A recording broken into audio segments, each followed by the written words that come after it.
Pay attention to the red wave and the blue wave. What's the same? What's different? How can we quantify any relationships between the things we know about a wave, which includes the wave speed, the wavelength, and the frequency? Let's explore the relationship between wavelength, wave speed, and frequency. Let's talk about what these letters mean. V is for velocity, which for waves is basically the same thing as wave speed. This letter, Greek letter lambda, is wavelength, and then F is for frequency. Sometimes you'll see the Greek letter nu for frequency instead of F, but notice how nu kind of looks like a V. They're not the same, but they look a little too confusing and too similar. So we're going to stick with F, which is pretty common. So let's think about the units. The units for wavelength and frequency and velocity or speed are all going to be somewhat related. The units for velocity or speed are going to be meters per second. The units for wavelength are going to just be meters, and the units for frequency are going to be 1 over s, or 1 over a second. You might also see that written out as s to the negative 1, but collectively, either one of these notations, you can think of it as a hertz. So instead of answering or asking the question, how long does it take something to happen? That's a period of time. Frequency allows us to answer the question, how often can something happen in a second? So they're inverse. Period and frequency are inverse, but that's a different video. So let's look at what we have here. For the red wave, we can see that it's moving at 2 meters per second. Interestingly, the blue wave is also moving at 2 meters per second, so that's the wave speed. But the wavelengths are different. Remember, wavelength is the difference or the distance between one crest and another crest that's adjacent. So we can see here that the red wave is twice as long as the blue wave in terms of wavelength.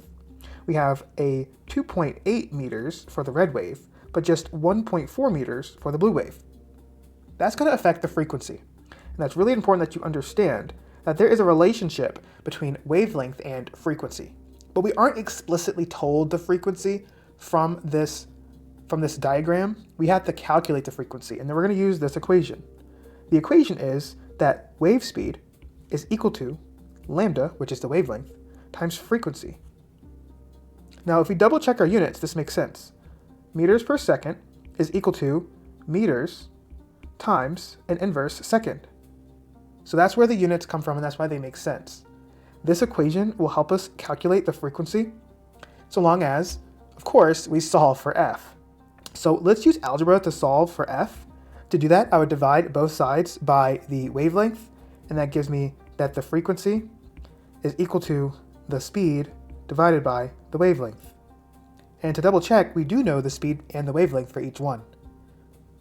So to calculate the frequency for the red wave, we're going to take the speed, which is 2, and we'll divide that by the wavelength, which is 2.8. And then for the blue wave, we're going to take the speed, which is still 2, but we're going to divide that by a smaller number, which is 1.4. So I calculated the frequency for each wave, and they're rounded, but we're just going to go with 0.7 and 1.4.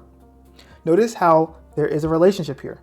A smaller wavelength correlates to a higher frequency. So this is a larger wavelength and a lower frequency. Now, what units are we going to put here? You can technically put s to the negative 1 for each, but we can also just put hertz, because hertz, which is Hz, is the unit for frequency. So that's how you calculate frequency when you're given the speed and the wavelength. Since a lower wavelength or a smaller wavelength correlates to a higher frequency, we would say that this is an inverse relationship. So we can use this proportionality symbol thingy, and we can actually put the symbols there that help us determine what that relationship is. So we see that the relationship between wavelength and frequency is inversely proportional. The way that you do that is you put one symbol on one side of the symbol, so one variable on one side of the symbol, and then you put 1 over the other one. So this shows us that wavelength is inversely proportional to frequency. When one goes up, the other one goes down.